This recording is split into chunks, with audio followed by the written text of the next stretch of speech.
Nous sommes sur le stand de SAP au Mobile World Congress où en fait ce spécialiste de la communication dans le cloud présente ici un concept de clé numérique. Pour cela, il s'est associé à Seat et Samsung. Pourquoi? Eh bien, à l'intérieur, en fait, ce véhicule se déverrouille exclusivement via le smartphone. Enfin, exclusivement, bien entendu, vous aurez toujours votre clé de contact. Mais l'évolution, eh bien, c'est de proposer via la connexion Bluetooth et des technologies sécurisées. C'est la possibilité d'ouvrir son véhicule, mais aussi de partager via le cloud un système de clé numérique et tout ça via l'application Connect App de Seat. Alors évidemment, cette technologie, elle est ici au stade de démo, mais comment ça va fonctionner? Eh bien, en théorie, c'est assez simple. La clé sera envoyée via les serveurs de SAP, arrivera sur le smartphone de la personne avec qui on l'aura partagé, et automatiquement, eh bien, celui-ci n'aura plus qu'à approcher du véhicule pour déverrouiller la voiture et repartir avec.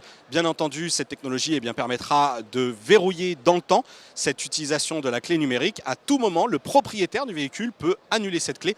Évidemment, le cadre d'utilisation, c'est pour le particulier. Pourquoi pas partager un véhicule avec un proche, mais aussi dans le cadre de partage de clés numériques, les professionnels de la location de véhicules pourront utiliser ce système de partage de clés. Il y a une autre technologie qui est ici présentée à l'intérieur de ce véhicule Seat et qui est cette fois-ci associée au service Samsung Pay. C'est la possibilité de réserver sa place de stationnement et même de la payer sans avoir à sortir du véhicule. Pour cela, au niveau de la console centrale, Seat a intégré un lecteur d'empreintes digitales. Le conducteur n'a plus qu'à passer son doigt, s'identifier et le paiement part automatiquement grâce notamment à la carte bleue qui y sera associée au compte. Toutes ces technologies qui n'en sont toujours qu'à l'état de démo, on ne sait pas à quel moment elles seront intégrées aussi bien pour la gestion de flotte que chez le particulier. C'est vraiment un démonstrateur qui par ailleurs pourrait utiliser la Samsung Gear S2 là encore pour déverrouiller le véhicule. Mais on vous le redit ici, il ne s'agit véritablement que d'un concept. SAP, Samsung et Seat vont véritablement devoir travailler encore sur leur copie puisqu'ils ont notamment adopté la plateforme MirrorLink pour faire communiquer le smartphone